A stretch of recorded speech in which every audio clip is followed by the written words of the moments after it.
dia desses me falaram: "Você é indígena? Nossa, mas você fala bem o português. E desde quando o índio usa o celular?" Eu respondi: "Você é brasileiro?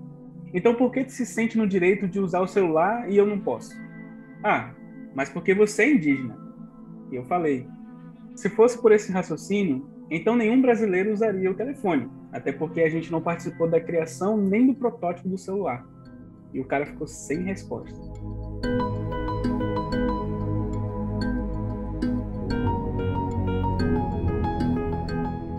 Ao criar a Nativos, primeira equipe de esportes totalmente indígena do país, o ativista Caninari prova, na prática, que não há contradição entre ser indígena e usar tecnologia, principalmente quando este movimento busca lutar contra o bullying e o preconceito entre os jovens. Eu sou Geise Diniz e esse é o podcast Plenai. Ouça e reconecte-se.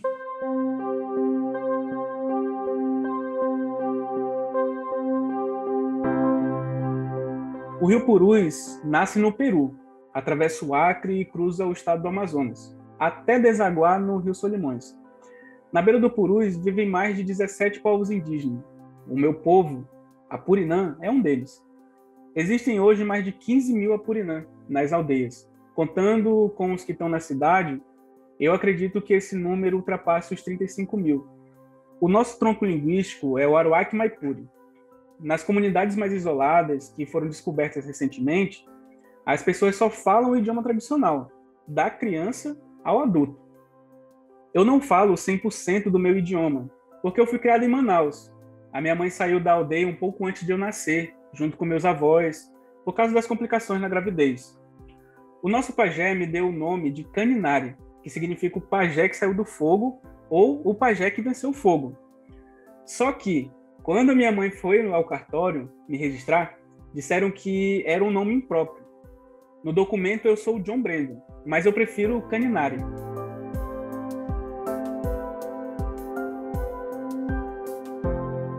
Eu sofri muito preconceito na cidade por causa da minha origem. A discriminação começou na vizinhança, porque a minha avó fazia questão de mostrar quem ela era.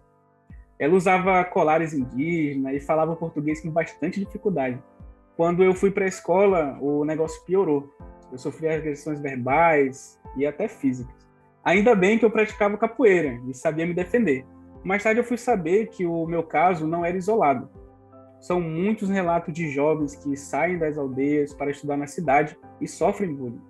É pior ainda para aqueles que falam o português com dificuldade. Eu cresci escutando as histórias da minha avó. O orgulho que ela tinha de ser indígena me deu força para seguir em frente. Ela me contava que tinha as noites certas para caçar, as noites mais escuras, quando os animais não conseguiam ver a gente. Ela contava que saía para pescar de madrugada com o meu avô, usando só uma lamparina pequena. Eram muitas histórias e eu sentia a emoção dela ao relembrar o passado. Ela nunca se adaptou a Manaus. Quando eu tinha uns 9 anos, ela adoeceu e faleceu. Ela queria voltar para a aldeia, mas eu acredito que ela tinha medo de levar as doenças da cidade para as pessoas de lá. O nosso sistema imunológico é diferente. Eu mesmo não tenho resistência para gripe. Sou forte para um monte de doença, mas para gripe, não. Eu fico de cama. Os relatos da minha avó me fizeram sonhar com a vida em uma comunidade indígena. Imagina um lugar onde o mercado é a floresta e a drogaria são as raízes que as pessoas colhem na mata.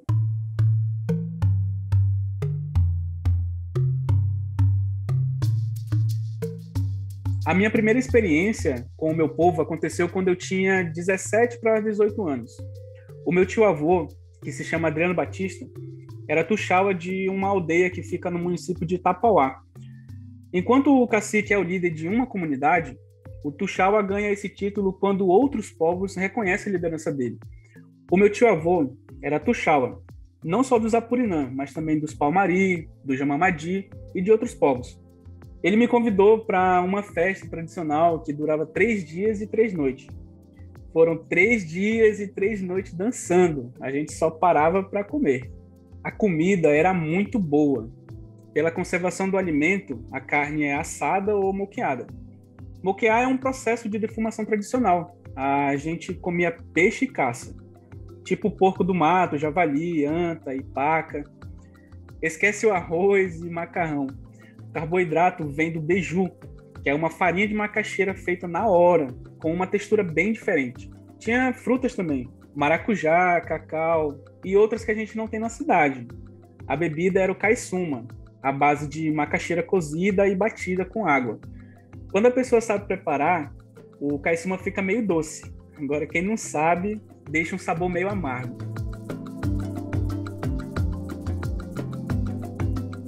Depois de 3 dias e 3 noites, eu não me senti cansado. Pelo contrário, eu estava 100% renovado, como se a minha energia tivesse passado por uma limpeza. Quando terminou a festa, o meu time me convidou para vigiar a Praia do Tauamirim, um rio onde acontece a desova de vários animais de casco, como tartarugas, iaçá, jabuti. Eu vi bem de pertinho tanto as tartarugas quanto os seus predadores naturais, tipo a onça-pintada, o gavião, o jacaré. Meus parentes achavam que eu não ia me adaptar naquela vida. Só que depois que eu entrei na floresta, eu não queria mais sair. Eu decidi conhecer a comunidade de origem da minha avó, no município de Pauni. Na época, tinha 16 aldeias naquela região. A maioria é Purinã. Para chegar em Pauni, saindo de Manaus, precisa fazer uma viagem de barco, que demora 6 dias. Eu fui recebido pelos meus familiares e participei de uma reunião. Nessa conversa, eu soube que o pessoal não estava conseguindo encontrar um professor para as crianças. Era difícil, porque a aldeia fica a 2 dias e meio de barco, a partir de Pauni. Ela é tão inacessível que o registro dela na FUNAI é maloca escondida. Daí, eu pedi a palavra e falei: se vocês quiserem, eu posso dar essa força para vocês. Eu posso ensinar as crianças. E o cacique Valdeci, que inclusive é meu tio, me disse: meu filho, se tu estiver apto para nos ajudar, é contigo. No dia seguinte, eu fui na prefeitura para assinar os papéis e 3 dias depois já estava indo para a comunidade.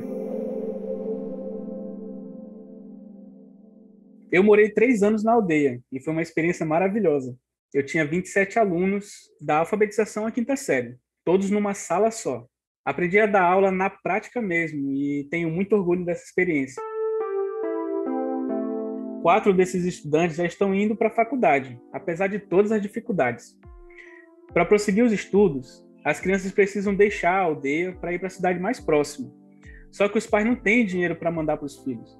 Imagina uma criança de 12, 13, 14 anos longe da família, sem ter o que comer. Elas chegam a passar fome mesmo. Pior, algumas acabam indo para o caminho errado, caminho da prostituição, do crime. Eu vi isso de perto. Quando eu saí da aldeia, eu ajudei uma gerência de estudantes indígenas, chamado GEIP, Gerência de Estudantes Indígenas do município de Pauni. Na época, o coordenador era o Eurico Apurinã, um amigo de luta até hoje. A gente gerenciou mais de 350 estudantes, e eu comecei a observar que, além da solidão e da fome, eles tinham que enfrentar um problema que eu conhecia, o bullying. Eu cheguei a procurar um diretor de escola para conversar, e eu ouvi do diretor que os comentários eram brincadeira de criança. A gente promovia reuniões com os estudantes e eu notava que eles chegavam tristes. Depois da conversa, eles se animavam um pouco e, na saída, se reuniam em pequenos grupos para jogar joguinho de celular ou ficar olhando o coleguinha jogar. Os jovens indígenas têm dificuldade de praticar esportes tradicionais, tipo futebol, por causa do preconceito das outras pessoas. Eu vi que o jogo de celular era o lazer deles. No município de Pauni não tem fibra ótica, o sinal é só via satélite e é muito ruim. Os meninos baixavam os jogos na casa de algum parente ou na sede da FUNAI. Iam para a rua brincar. E isso me deu um estalo. E se eu criasse uma equipe indígena de jogos eletrônicos?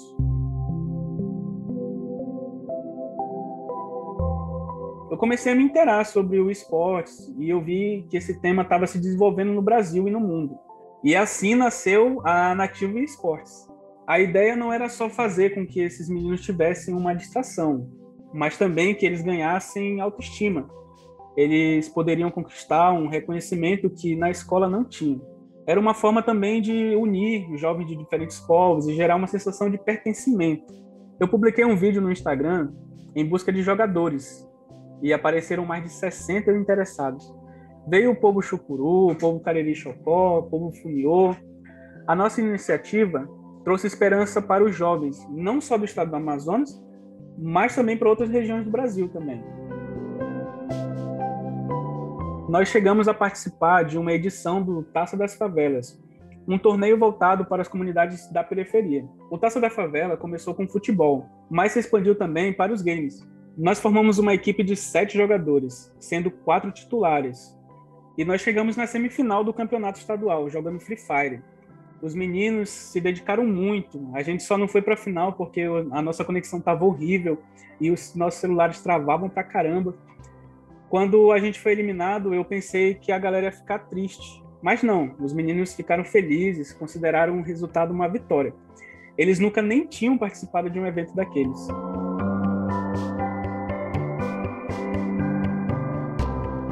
Não existe nenhuma contradição entre ser indígena e usar a tecnologia. Pelo contrário, a tecnologia e os povos indígenas andam juntos. E não é de hoje. Muitos remédios que a gente conhece vieram da sabedoria ancestral. Um cientista não sai pegando capim aleatoriamente e testando. Ele se inspira no conhecimento de alguém. E esse alguém são os povos indígenas. Eu não vou deixar de ser indígena porque eu tenho um celular ou um computador. Se eu puder fazer com que um jovem sinta orgulho da origem deles através do mundo tecnológico, eu considero a minha missão cumprida. A inclusão dos povos indígenas no esporte e na tecnologia é necessária, mas ela só vai acontecer de fato quando todos nos aceitar. A inclusão não pode ser apenas uma palavra só de livro, ela tem que ser uma ação prática, e isso se faz através do conhecimento. A cultura indígena ainda é muito desconhecida na sociedade brasileira. Olha, eu acho que as pessoas deveriam fazer uma visita de 3 dias, uma semana, a uma aldeia, para sentir na pele o que um indígena passa. A gente ainda está trilhando o caminho da inclusão. A gente cai, mas levanta e segue em frente. Eu sei que um dia toda a sociedade vai segurar na nossa mão e a gente vai estar de pé, firme e forte.